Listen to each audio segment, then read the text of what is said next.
दोस्तों, career planner के studio में मैं कुमार सर आप सभी का ढेर सारा अभिनंदन और स्वागत करते हैं। जैसा कि आप भली भांति परिचित हैं, अचीवर्स सीरीज़ हम लोग आप बच्चों के लिए चला रहे हैं जिससे इसका मैक्सिमम बेनिफिट आपको मिल सके। जितने भी सफल विद्यार्थी हैं जो वित्तीय वर्ष 2020 और 21 में सफल होकर न सिर्फ अपने लिए, अपने परिवार के लिए, देश समाज के लिए एक गौरव का क्षण हासिल किया है, at the same time CPSE परिवार के लिए भी एक गौरव का क्षण उन्होंने हासिल किया है। तो ऐसे ही एक सफल विद्यार्थी हैं जिनका नाम कुमार यशराज है। आज स्टूडियो में हम उनसे आपका परिचय कराते हैं।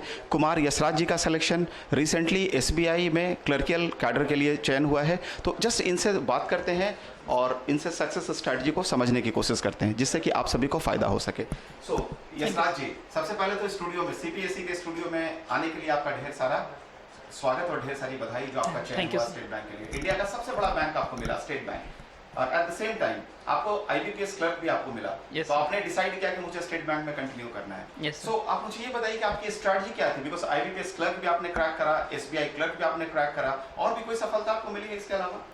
सर अभी तो मुझे फाइनल मेरिट लिस्ट के हिसाब से देखा जाए तो मुझे एसबीआई क्लर्क ही मिला है और आईबीपीएस क्लर्क मिला।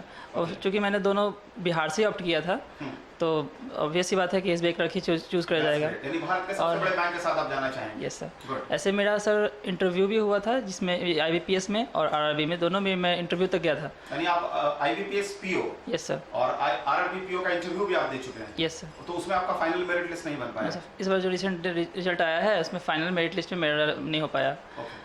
कोई बात नहीं, स्टेट बैंक आपको मिल गया, उसके लिए आपको ढेर सारी बधाई। Thank you sir. और पीओ भी आपका हो ही जाएगा। जिस तरीके से आप लगातार बैक टू बैक आप रिजल्ट दे रहे हैं तो निश्चित रूप से आपको सफलता जल्दी ही मिल जाएगी, जो आपका डिजायर्ड पोस्ट है आपको मिल जाएगा।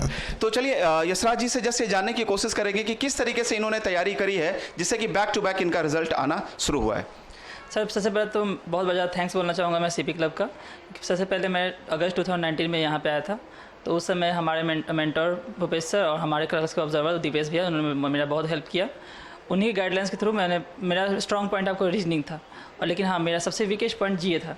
तो उन लोगों ने मुझे जीए पढ़ने के लिए पूरा प्रोत्साहन दिया कि हाँ तुम जीए पढ़ो और अच्छे से करो।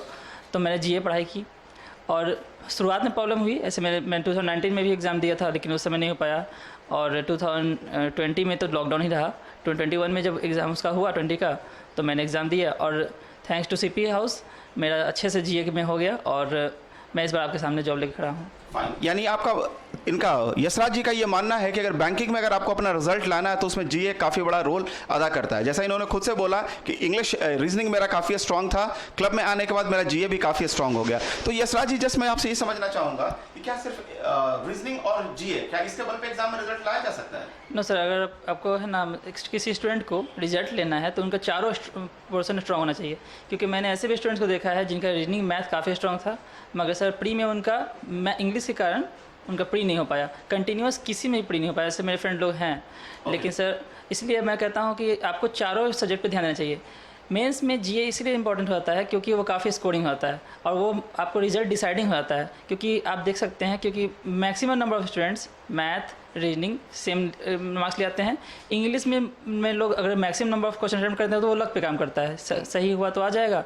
लेकिन सर जीए स्कोरिंग हो जाता है, वो आपको नीचे से ऊपर तक ले सकता है। मेरे फ्रेंड्स लोग हैं जो एसबीआई पीओ भी क्वालिफाई कर चुके हैं और वो लोग मेरे जैसे थे लेकिन उनका जीए हम उससे काफ़ी ज़्यादा स्ट्रॉन्ग था, तो अभी वो एसबीआई पीओ में जॉब कर रहे हैं। तो ये देखा आपने, यशराज जी का ये मानना है कि चारों सब्जेक्ट आपके लिए, जब तक आपको चारों सब्जेक्ट का बैलेंसिंग आपके पास नहीं होगा एग्जामिनेशन में रिजल्ट लाना काफ़ी मुश्किल होगा। पर जीए उसमें एक डिफरेंशिएटर का काम करता है। जीए में अगर आपका अच्छा स्कोर है तो मेरिट लिस्ट में आपका स्थान सुनिश्चित करता है। सो यशराज जी, जैसा आपने बोला कि क्लब में आपकी तैयारी काफ़ी रिग्रेस वे में कराई जाती है ना, तो बच्चों को क्या मैसेज देना चाहेंगे, किस तरीके से वो प्रिपरेशन करें? क्योंकि चारों सब्जेक्ट तो बैलेंसिंग करना आपने बता दिया, तो क्या पीटी सेंट्रिक स्टडी होना चाहिए या पहले दिन से मेंस का अप्रोच होना चाहिए? सबसे बेसिक तो मेंस के लेवल का ही हम लोग को अप्रोच होना चाहिए।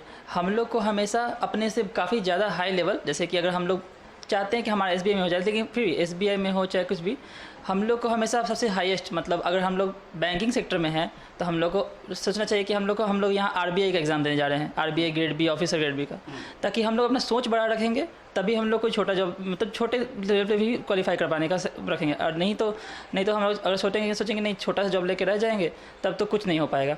ऊपर से लोग हमेशा क्या करते हैं, मैं देखता हूँ कि लोग टारगेट बना लेते हैं कि मुझे एग्ज़ाम में जाना है, मुझे 20 क्वेश्चन सॉल्व करने हैं। अरे आपको तो ये बैंकिंग वालों ने क्वेश्चन से टारगेट दिया रहा कि 35 रीजनिंग, 35 मैथ और 30 इंग्लिश में। जो टारगेट पहले से फिक्स है तो आप टारगेट फिक्स मत कीजिए। और दूसरी बात उनके बाद मैं ये भी कहना चाहूँगा कि अगर आप जैसे कि हमारे सीपी हाउस में जो क्लब चलता है तो उसमें आपको पेपर मतलब वो हार्ड कॉपी मिलता है, उसके थ्रू हमारा टेस्ट होता है। तो वो तो हम लोग बना रहे हैं, उसका रिव्यू बिल्कुल करना चाहिए, बिना रिव्यू के कोई चारा है ही नहीं। यानी इनका ये मानना है कि टेस्ट तो आप देते रहें और साथ साथ आप रिव्यू भी करते रहे। अगर आप MWF में अगर आप सेट बना रहे हैं तो TTS में रिव्यू करिए, TTS में सेट बना रहे हैं तो MWF में रिव्यू करिए, because review is very important, right? Yes sir. और सर प्री के लिए बस मैं ये कहना चाहूँगा कि अगर आप मेंस का तैयारी कर रहे हैं तो प्री ऑटोमेटिकली कवर हो ही जाना है। लेकिन बहुत इंपॉर्टेंट मैसेज इन्होंने दिया कि आपकी तैयारी कभी भी PT सेंट्रिक नहीं होनी चाहिए। अगर आपको फाइनल मेरिट लिस्ट में अगर आपको नाम बनाना है, अपना नाम दर्ज कराना है, तो पहले दिन से आपका अप्रोच मेंस सेंट्रिक होना चाहिए। बस मैं ये कहना चाहूँगा PT निकालने के लिए, जैसे बहुत सारे फ्रेंड PT में क्वालिफाई नहीं कर पाते हैं, आप अगर एग्जामिनेशन है तो उससे 15 डेज़ या 20 डेज़ पहले जितना हो सके PT का सेट पर सिर्फ ऑनलाइन सेट, मैं तो कहता हूँ सर कि ऑफलाइन सेट को थोड़ा दिन छोड़ देना चाहिए, ऑनलाइन सेट, क्योंकि कंप्यूटर का आदत नहीं होता बहुत लोगों को। वो लोग एक हाथ से पेपर पकड़ते हैं, हाँ मैं देखता हूँ वो एक हाथ से पेपर बनाते हैं, एक हाथ से पेन चलाते हैं, वो नहीं होता है। आपको ऑनलाइन सेट में जिस हाथ से आप रफ कर रहे हैं आप उसी हाथ से नोट्स करना है, जिस एग्जामिनेशन में समय बचे और कंफर्टेबली आप स्कोर अच्छा कर पाए, राइट? सो यशराज जी, स्टूडियो में आप आए, चूंकि अभी कोरोना का टाइम चल रहा है, गैदरिंग हम कर नहीं सकते, तो स्टूडियो में बुला के बच्चों को 1 to 1 हम लोग उनको सम्मानित कर रहे हैं। तो आज एक जस्ट CPSE परिवार की तरफ से एक छोटा सा एक टोकन ऑफ अप्रिसिएशन, एक सर्टिफिकेट आपको दिया जा रहा है। आप इस सर्टिफिकेट को आप अर्जित करें, ग्रहण करें, और ये आपकी अपार सफलता के लिए आपको दिया जा रहा है। एट द सेम टाइम एक छोटा सा एक मेडल है जो कि आपको CPSE परिवार की तरफ से दिया जा रहा है। Thank you so much and we wish you all the success in test. तालियां बजती रहनी चाहिए। हमारे स्टूडेंट्स को, जो एस्पायरेंट्स हैं, जो कि आपके इस वीडियो को देख रहे हैं, उनको आप लास्ट मैसेज क्या देना चाहेंगे? सर लास्टली तो मैं ये कहना चाहूँगा कि हमारे पास तो कब समय लगता है, जैसे मैं खुद ग्रेजुएशन मेरा 2015 में हुआ है, लेकिन मैं 2021 में पास आउट हुआ हूँ। मगर ऐसा नहीं है, आप लोगों को वेट करना पड़ता है, लेकिन कभी हार नहीं माननी चाहिए, हिम्मत नहीं हारनी चाहिए, उनको हमेशा लगे रहना चाहिए। और हमारे क्लब जो है अलायंस क्लब है, हमें बहुत हेल्प करता है हमें। और अब हाँ, सबसे बड़ी बात, honesty is the best policy, honesty हमेशा मेंटेन रखना चाहिए। ग्रेट। तो चलिए, आज स्टूडियो में हम लोगों ने आपको यशराज जी से मिलाया, जिनका चयन स्टेट बैंक के लिए किया गया है। इसी तरीके से आगे आने वाले सीरीज में सक्सेसफुल अचीवर्स आपको मिलाते रहेंगे। Till then, thank you so much for watching this episode. God bless you. Stay safe, stay healthy. Thank you so much.